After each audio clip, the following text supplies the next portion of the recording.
నమస్తే. ప్రస్తుతం మనతో పాటు సీనియర్ జర్నలిస్ట్ దాము బాలాజీ ఉన్నారు. ఆయనతో మాట్లాడదాం. నమస్తే సార్. నమస్తే సార్, తిరువూరు ఎమ్మెల్యే కిల్కపూడి శ్రీనివాసరావు ఈయన తిరుగుబాటు మొదలైంది. ఒక రకంగా చూస్తే తిరుగుబాటు ఇంకా మొదలయ్యే అవకాశం ఉంది అని చెప్పేసి వైసీపీకి వెళ్ళిపోతారు అని అంటున్నారు.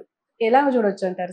కొలిక్పొడి వైసీపీలో రఘురామరాజు పాత్ర తెలుగుదేశంలో పోషించబోతున్నాడా అన్న ఒక చర్చ మొదలైంది. కొలిక్పొడి శ్రీనివాసరావు వెరీ పాపులర్.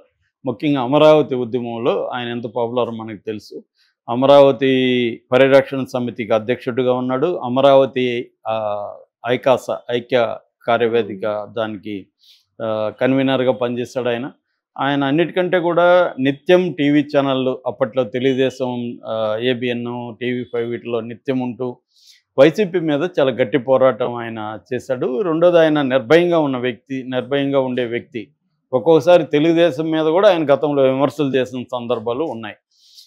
రెండోది కొద్దిగా రాడికల్గా కూడా ఆయన ఉంటాడు. ఆయన పర్సనల్ లైఫ్ చూసుకున్నప్పుడు ఆయన MA ఇంగ్లీష్ చదివాడు. ఆ తర్వాత PhD కూడా ఇంగ్లీష్లో PhD చేశాడు. దాని తర్వాత వాళ్ళ నాన్న కొలికపూడి సుబ్బారావు పేరుతో KS రావు IAS అకాడమీ పెట్టి దానికి డైరెక్టర్గా ఉన్నాడు. దాని తర్వాత గీతం యూనివర్సిటీలో ప్రొఫెసర్గా పనిచేశాడు. బాగా చదువుకున్న వ్యక్తి, దళితుడు, చాలా ఉద్యమాలతో సంబంధం ఉన్న వ్యక్తి. సో అందువల్ల కూడా ఆయన బాగా మాట్లాడగలడం అవన్నీ ఉన్నాయి. అట్లాగే రాడికల్గా ఉండడం, ఎక్స్ట్రీమ్గా కూడా వెళ్ళాడు. గతంలో కూడా ఆయన వివాదాలు ఉన్నాయి. బీజేపీ నాయకుడు విష్ణువర్ధన్ రెడ్డిని పబ్లిక్గా లైవ్లో చెప్పుతో కొట్టాడు. తర్వాత RGV తల తెస్తే ₹1 ఇస్తానని ప్రకటించాడు. ఇలాగా గతంలో కూడా వివాదాలు ఉన్నాయి. నిజానికి ఆయనకి టికెట్ ఇవ్వడం పట్ల కూడా వ్యతిరేకత ఉంది. ఇలాంటి వివాదాలు ఉన్న వ్యక్తికి టికెట్ ఇచ్చాడు చంద్రబాబు అని. కానీ అక్కడ ఆయన సర్వే చేసుకున్నప్పుడు ఇక్కడ గెలుస్తాడు, ఎందుకంటే అమరావతి ఏరియాలోనే పనిచేశాడు. వీళ్ళ నేటివ్ ప్లేస్ కూడా తాడికొండ అక్కడే కాబట్టి ఈయనకి తిరువూరు రిజర్వ్డ్ దీంట్లో ఇచ్చారు. ఈయన అక్కడ నల్లగట్ల స్వామిదాస్ వైసీపీ నాయకుడి మీద దాదాపు 21,874 మెజార్టీతో ఆయన గెలిచాడు. అప్పటి నుంచి కూడా తలనొప్పులు తీసుకుని వస్తూనే ఉన్నాడు. ఈ 10 నెలలుగా కూడా తెలుగుదేశంలో ఆయన ఒక కొరకరాని కొయ్యి అంటారు కదా, అంటే ఆయన్ని మీద చర్య తీసుకోకుండా ఉండలేరు.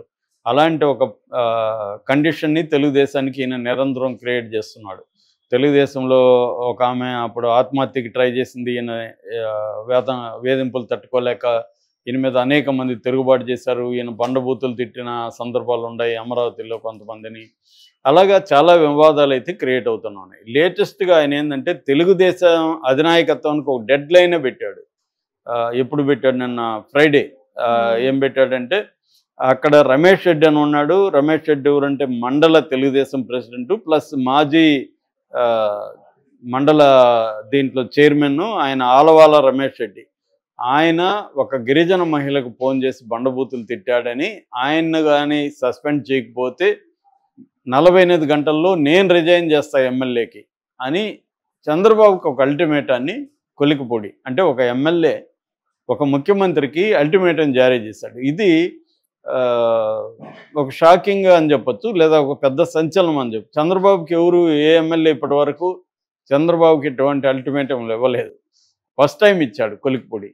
ఇచ్చి శనివారం నాటికి, అది శనివారం 11 గంటలకు అయిపోయింది. అయితే కొలికపూడి రిజైన్ చేయలేదు. చంద్రబాబు కూడా అతని మీద ఏం చర్య ఇప్పటి వరకు తీసుకోలేదు. కాకపోతే చంద్రబాబు దీని మీద క్రమశిక్షణ కమిటీ అయితే వేశాడు. ఆల్రెడీ ఇట్లాంటివి 2-3 సార్లు కూడా జరిగాయి. క్రమశిక్షణ కమిటీకి ఆయన అటెండ్ అయ్యాడు. అవన్నీ జరిగాయి కానీ ఆయన ప్రవర్తనలో మార్పు లేదు. ఇప్పుడు ఏమన్నా ఉంటే, ఇప్పుడు ఆ రమేష్ రెడ్డి తప్పు చేసి ఉంటే తెలుగుదేశం అధ్యక్షుడు ఉన్నారు, తెలుగుదేశంలో కమిటీలు ఉన్నాయి, క్రమశిక్షణ కమిటీలు ఉన్నాయి, వాళ్ళ దృష్టికి ఈయన తీసుకెళ్ళచ్చు. అలా కాకుండా పబ్లిక్గా చంద్రబాబుకి అల్టిమేటం ఇచ్చి, అంటే నేను చెప్తే వాళ్ళని సస్పెండ్ చేయండి అని, నిజంగా అతను తప్పు చేశాడా లేదా పరిశీలించడానికి ఒక పార్టీలో ఒక మెకానిజం ఉంటుంది కదా, అవేమి లేకుండా ప్రతి ఎమ్మెల్యే పలానా వాడిని సస్పెండ్ చేయండి లేకపోతే నేను రిజైన్ చేస్తా అంటే ఈయన పద్ధతిలో ఎలా ఉంటుంది? ఒక గందరగోళం అయితే నెలకొంటుంది కదా. అది ఇప్పుడు చంద్రబాబు తలనొప్పిగా మారింది. చంద్రబాబు దాంతో ఏం చేశాడంటే తెలుగుదేశం రాష్ట్ర అధ్యక్షుడు పల్లా శ్రీనివాసులు, తర్వాత NTR జిల్లా, ఇది NTR జిల్లా కిందకు వస్తుంది, నిట్టం రఘురాం NTR జిల్లా తెలుగుదేశం ప్రెసిడెంటు, తర్వాత విజయవాడ MP కేసినేని శివనాథ్ చిన్ని అంటారు ఆయన వీళ్ళతో కలిసిన ఒక కమిటీ లాగా వేశారు. వాళ్ళు నిన్న మంగళగిరికి వెళ్తే వీళ్ళ ఎదురుగా కూడా ప్రజల్లో చాలా తెలుగుదేశంలో అనేక మంది వచ్చి ఈయనకి వ్యతిరేకంగా స్లోగన్స్ ఇచ్చారు. కొలికిపూడి డౌన్ డౌన్, కొలికిపూడిని రిజైన్ చేయించండి, ఇన్ఛార్జిగా వేరే వాళ్ళని పెట్టండి, ఇవన్నీ కూడా పార్టీకి నష్టం కొలికిపూడి ఉంటేనే. అలాగే రమేష్ రెడ్డి కూడా కలిశాడు వాళ్ళని. రమేష్ రెడ్డి తన సంజాయిషి ఇచ్చుకున్నాడు. అంటే నేను ఆమెతో ఏం మాట్లాడాను, ఏ కాంటెక్స్ట్ అవన్నీ చెప్పారు. దాంతో వాళ్ళకు కూడా రమేష్ రెడ్డి పెద్ద తప్పు చేశాడని అనిపించలేదు. పైగా మన కార్యకర్తలు గత 5 ఏళ్లలో వైసీపీకి వ్యతిరేకంగా పోరాడారు, గ్రౌండ్లో నిలబడి దెబ్బలు తిన్నారు, కొట్లాడారు. వాళ్ళని ఇవాళ మనం మంచిగా చూసుకోవాలి తప్ప ఇదేమి పోకడా అని ఎమ్మెల్యే మీదనే వాళ్ళు అంటున్నట్టుగా తెలిసింది. ఈ నేపథ్యంలో ఆయన పుండు మీద కారం జల్లినట్టుగా మళ్ళీ ఒక వీడియో పెట్టాడు, ఎవరి కొలికిపూడి. అదేంటంటే మనల్ని ప్రజలు ఎన్నుకునింది జగన్ని తిట్టమని కాదు, అభివృద్ధి కార్యక్రమాలు చేయమని, ప్రజలకు మేలు చేయమని అని చెప్పాడు. ఆ స్టేట్మెంట్ మంచిదే, కానీ ఈ కాంటెక్స్ట్లో చెప్పడం అనేది ఇప్పటివరకు ఎవరు చెప్పలేదు. కూటమిలో ఎవరు కూడా మనల్ని ప్రజలు ఎన్నుకున్నది జగన్ని తిట్టమని కాదని. జగన్ని తిట్టడం అనేది పొలిటికల్ అవసరం తెలుగుదేశం కూటమికి. జగన్ని నిరంతరం జగన్ అటాక్ చేయాలి, అన్ని రూపాల్లో జగన్ అటాక్ చేయాలి. ఎందుకంటే జగన్కి 40% ఓట్ షేర్ ఉంది. రేపు ఖచ్చితంగా థ్రెట్ అయ్యే అవకాశాలు ఉంది. జగన్ కానీ 5 ఏళ్ళు యాక్టివ్గా ఉంటే ఖచ్చితంగా వీళ్ళకి ఇబ్బంది. ఎందుకంటే సూపర్ 6 అమలు చేయలేని పరిస్థితి. నిన్ననే చంద్రబాబు మరొకసారి చేతులు ఎత్తేసాడు. సూపర్ 6 అమలు చేయించామని అనుకున్నాను బయట ఉన్నప్పుడు, నాకు తెలియదు అని అన్నాడు. ఇక్కడ రేవంత్ రెడ్డి కూడా అదే అన్నాడు. అలాగే ఆయన కూడా అన్నాడు.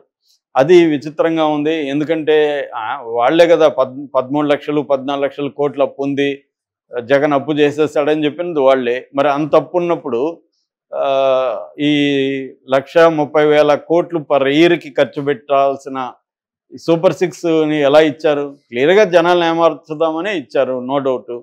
మళ్ళీ ఇప్పుడు కవరింగ్ ఎందుకు చేసుకోవడం అంటే ఆయన అంత ఓపెన్ అయిపోయాడు చంద్రబాబు. ఈ నేపథ్యంలో తెలుగుదేశంకి వ్యతిరేకత ఉంది. ఈ వ్యతిరేకతని జగన్ అండ్ వైసీపీ ఉపయోగించుకునే అవకాశం ఉంది. అది ఉపయోగించుకోకూడదంటే జగన్ అండ్ పార్టీని వేధిస్తుండాలి, జైలుల్లో పెట్టాలి. వాళ్ళకి సమస్యలు క్రియేట్ చేస్తుంటే వాళ్ళు మనకు సమస్య కాకుండా ఉంటారు.